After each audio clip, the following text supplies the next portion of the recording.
The bigger picture. What's the bigger picture? You too can succeed.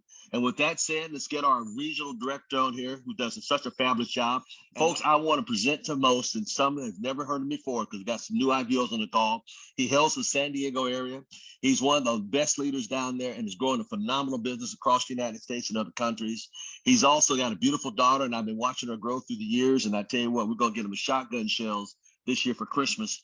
He's also won contests I've done this year, and he will be in Dallas with us next year in March. And I want to thank everybody on the call today. So pay attention, get your journals out, and let's go to work because he always delivers such a great message. The bigger picture, the one and only regional director, Mr. Julian Lewis.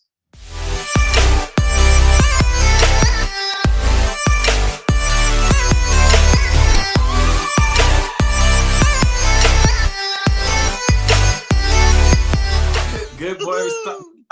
You have a little more. You have a little sunscreen right here. Rub that in. I don't want you to get burnt when we get out there. Okay. Well, first of all, ladies and gentlemen, before I get started, I have to let you know how much respect that I have for Mr. Thomas, just as a human being. What he's been able to accomplish in our industry is unheard of. He's a legend. He's a living legend. And we have an opportunity to learn from someone like that on a day-to-day who not only has done great things, but is down to earth and somebody that you can talk to, somebody you can just talk to about life. And, you know, I've had the fortune, the opportunity to be able to do so, talk to him about my daughter, to talk to him about my personal life and you know, my vision and where I'm going. And I respect him. And as a friend, I want to share something with you. For him to be able to support me, but also to be able to let me know, hey, based on what I see here, this looks like this is the direction that's beneficial for you. And for him to be able to say that in just straight terms and not hold back is something that I really respect about him as a human being. So, Mr. Thomas, I love you. I appreciate everything that you've done for me, my family, and my organization, and everyone in ACN, because you've heard this before. Dean Turali said it. He doesn't have to do these calls, but he does it. And it shows you the type of leader he is. And I'm excited for you and the trip. And I can't wait. Yeah, you got the sunscreen on, so I know you're going to get that nice golden tan. And I can't wait to see when you get back. So, ladies and gentlemen, we get to talk about some awesome things this month together. I want to kick it off. I know Dean had a fireside chat to end the month. And I want to kick it off with more of a fireside chat to start the month, and just to give you a little bit of insight from a leadership perspective. Some of you are brand new. You've only been in the business a short period of time. Welcome to the organization. We're excited to have you, and we can't wait to see you reach your goals and your dreams. And some of you have been around for a while, and I want to let you know that it doesn't matter if you've been around for a while or if you're brand new, if you have a mindset to be brand new. And I was talking to a friend yesterday, and we had this conversation. And, you know, the guy I was talking to, he's brilliant. He's done a lot in his life. He orthodontist practice. He had a jewelry store. He had multiple businesses, very successful. And he's bright, and he picks up things really fast.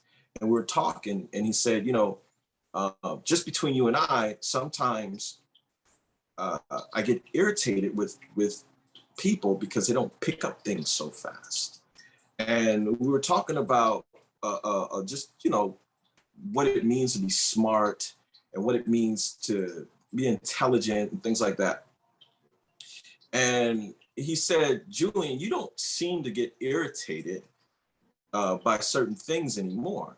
And he's known me for a long time. And he remembered when I used to, because we had a lot in common. And I said, something changed. And I want to share that with you because it allowed me to enjoy life more and enjoy the process more.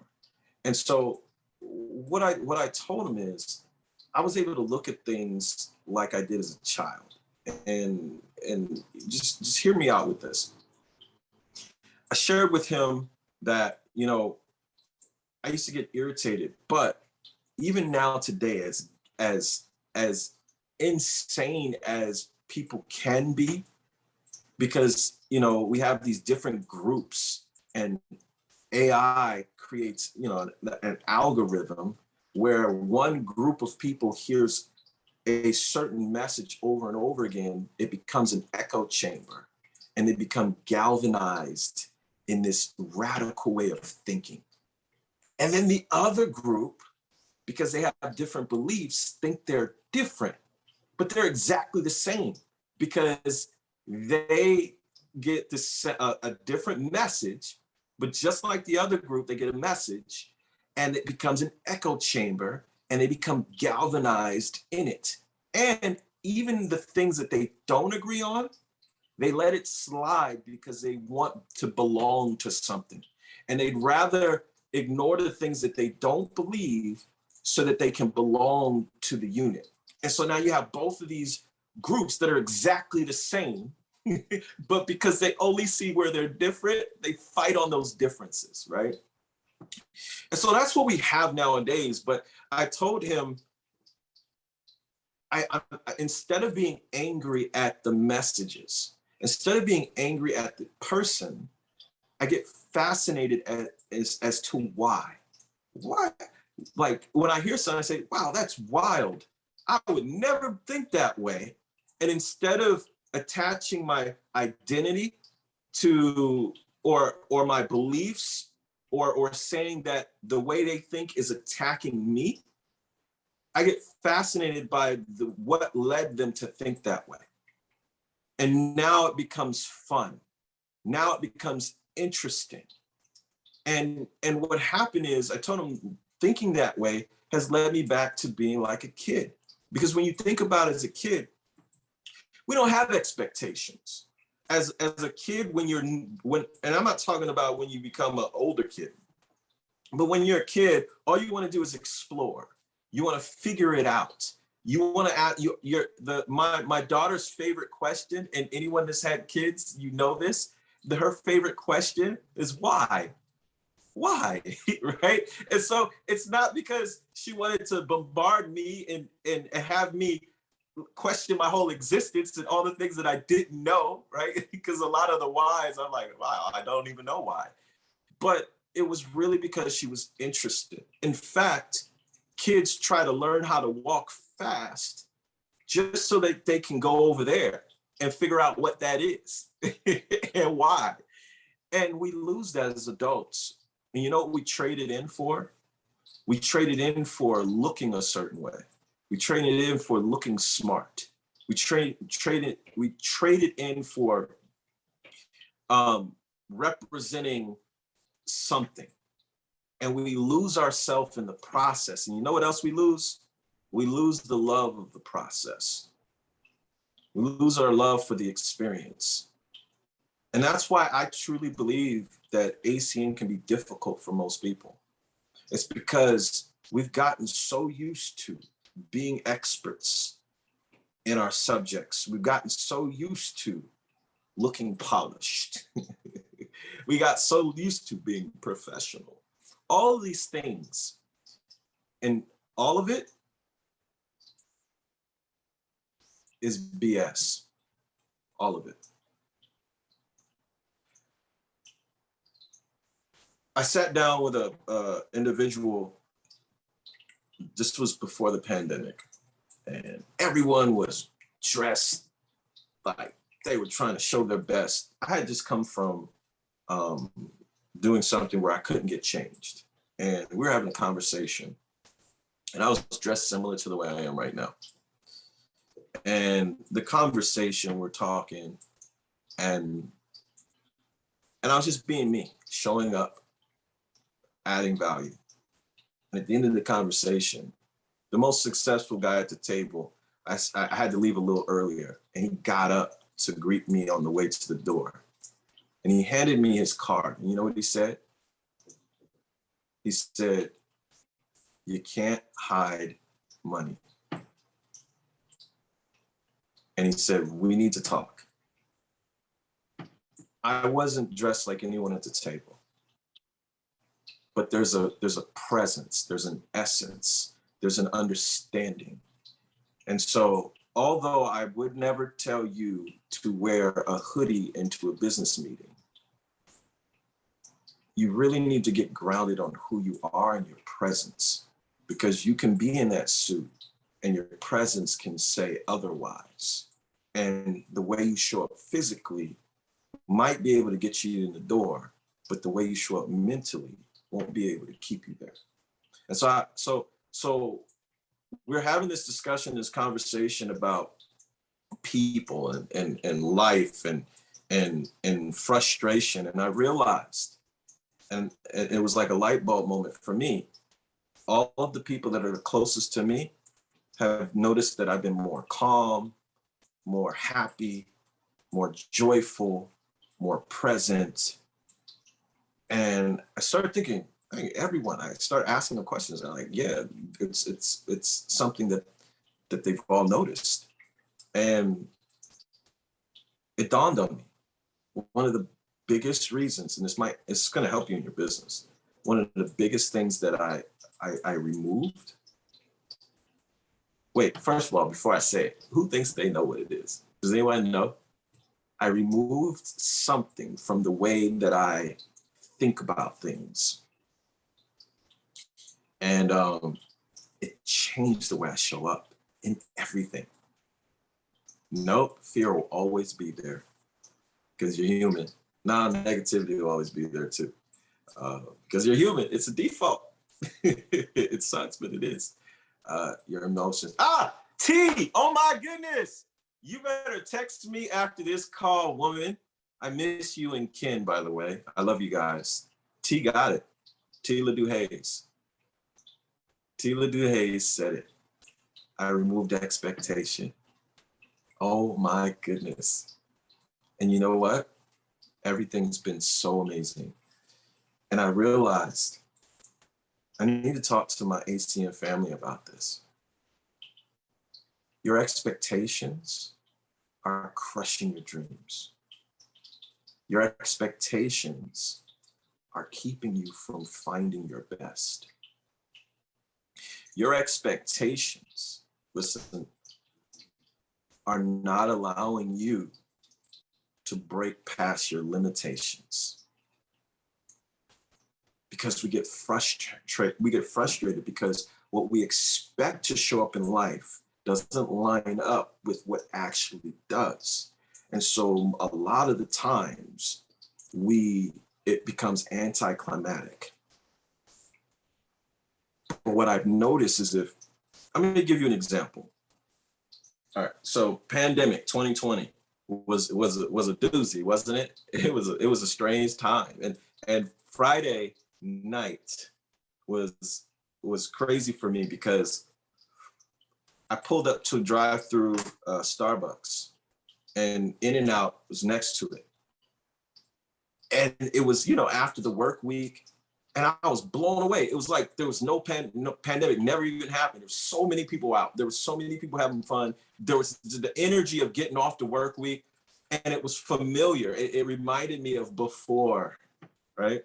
But during the pandemic, I'm an introvert, so the pandemic really didn't affect me much. I enjoyed it. There wasn't much that changed in my life. I work out at home. I go to Al Thomas, I go to the store during the day while everyone was at work. That was the only frustrating thing, actually.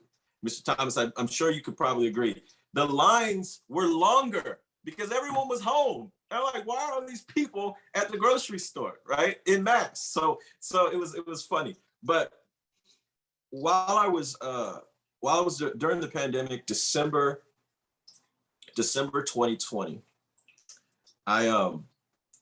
Black folks were supposed to get superpowers. It was during the solstice. I don't know, December 21st, 2020. I don't know if you knew that, but the light was supposed to hit your melanin in a certain way, and we were supposed to come out with superpowers. I already had them, so I don't know if you got yours, but I already had mine, so I wasn't worried about it. But I jumped on an app for the very first time called Clubhouse. And I decided, because I was introvert and I was fine with it, I knew a lot of my extrovert friends, they were going insane being in the house. They were going insane. So I figured, let me jump on this app. There might be other extrovert, cool people that are going insane, and I can pour some add some value. And I had no expectation. I had no expectation. I started showing up and I started adding my thoughts on life and understanding, and from my perspective. And people were saying it was refreshing, and it created a movement. And then that movement turned into connecting with two other men. And we learned that 80% of suicides worldwide were men. And we learned a lot about that. And we started a men's mental health room. And that turned into the app Clubhouse actually reaching out to us and making us icons of the app in August. So in the whole month of August, if you went into the app, you'd have to see my mug on the app. And we had to do a photo shoot and all this other stuff.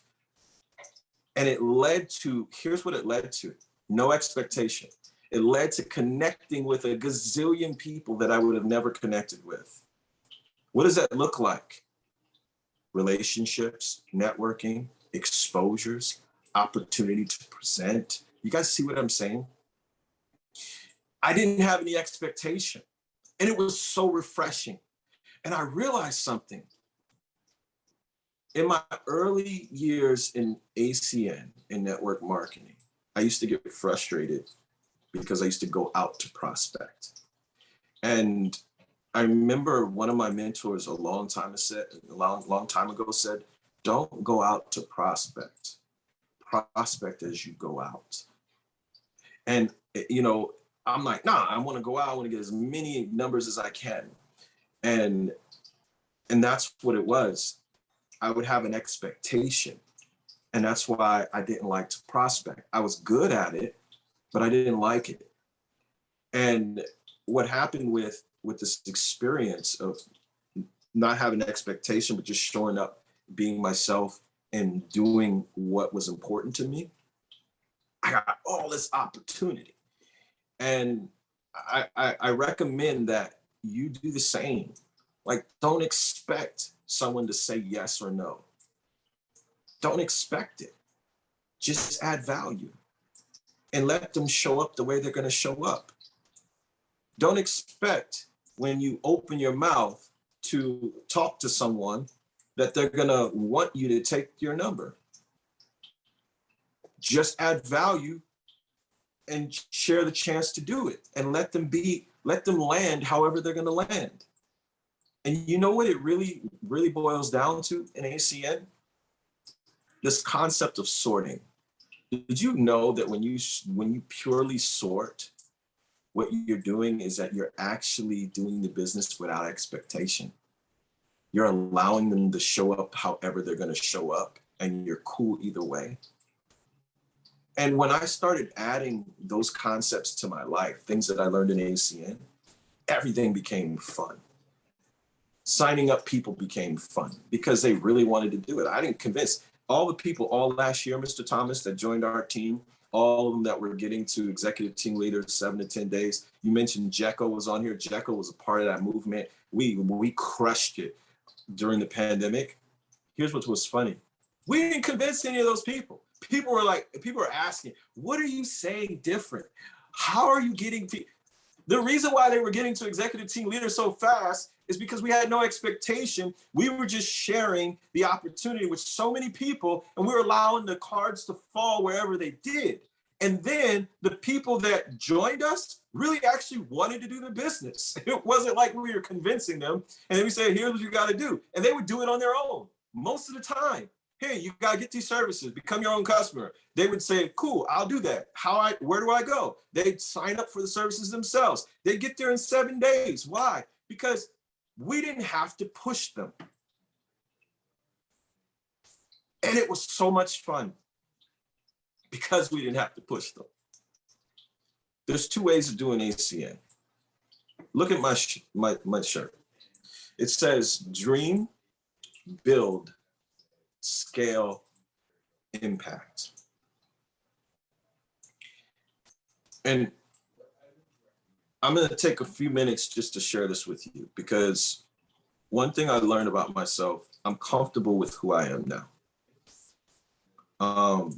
And there have been times that I've shared with leaders when I was coming up in business, or times that I've shared with the company things that they didn't quite get, because I would see things 3, 4, 5 years ahead. And they're like, no, that's not going to be a thing. And then it becomes a thing. And then they missed the wave because they were so focused on how things are now, or even worse, they were trying to get things to be like they used to be. I'm going to tell you something about yourself if that's how you think. Wake up, because you're living in the past. When you try to reach back and make things the way they used to be, in a relationship, in a business, or in a nation, you're living in the past. It doesn't work, because nothing is like it used to be ever, because the only thing that is constant in this world is change. And so by trying to make it like it used to be, you're trying to fight change. And every person who's fought change has lost. It's a momentum that only moves forward, and you can't change that. And so I've heard people say, hey, in-person presentations are better. And here's why. When you're in person and you expose, you sign up more people. Can we agree that's true? It's absolutely true. You sign up more people. And then I've heard people say, no. Virtual is better. Here's why. Because you can expose more people than you can in person, because you can only be in one place. But when you're virtual, you can expose people from all over the world in one presentation. Can we agree this is true? Here's the reality. They're both right. I'm going to say something. I've never been politically correct a day in my life. So if you are and this offends you, I'm not apologizing, but I'm apologizing if it hurts your feelings a little bit, okay? But I'm not apologizing for what I'm going to say next. Both sides are like the different groups in this country, and this is what breaks my heart. They're both yelling at each other saying, this is better, this is better. And they're both right and they're both wrong, okay?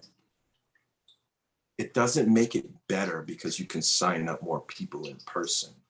It just means that you can get a result with less numbers. That's all that means. That's the truth, not the narrative. And it doesn't make it better because you can expose more people virtually. It's just that you can expose more people virtually. That's the truth without the narrative. Each side argues who's better instead of coming together and using both.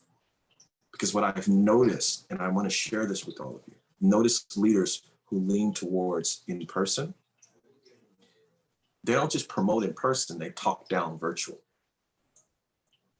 But if you look at Amazon, all Amazon does is virtual. So you'd be an idiot to talk down virtual, right?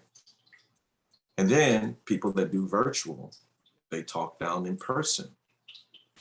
But then you still have grocery stores like Kroger who just bought out Albertsons and now is the number one. I know in California, that's all I'm going to see now. I'm like, damn it. Other than Trader Joe's, I'll still be at Trader Joe's and Sprouts, so it's all good. So can we agree in person still works? Then why are we arguing about it? If we could actually bring it together, I had a great talk with Brian Baker. We could actually just bring it together and promote both, because the system isn't in person. The system isn't virtual. Here's what the system is. Without expectation, you sort. However way you can connect with people to expose them to an opportunity and ask them whether they're a 1, 2, or a 3, whether they're a red apple, green apple, or rotten apple. That is the system. Whatever tool you use, in person, virtual, doesn't matter. If you use both, you're a ninja. If you lean towards one, you're dope. If you lean towards the other, you're a beast. But if we can stop having these weird expectations and being echo chambers, and we can embrace just building, then it becomes real. Then it becomes something you can scale, and then you can have impact. And I needed to share that because, Mr. Thomas, you're going on a cruise. And that's the only thing right now that breaks my heart about where we are as a company, is that if we could embrace all of this together, man, we go to $1 billion real quick. But the moment we decide that one is better than the other just because it's different, then we're no better than this divided country that can't get a clue when it comes to coming together and uniting as one. And I think we're better than that. So with that being said, wanted to have that fireside talk, eliminate the expectation, have fun, embrace it, align with the people that want to align with you. Don't force it on the people that don't, because a person convinced against their will of the same opinion still, right? Have fun with the people that want to play with you, and let's get this thing to the next level.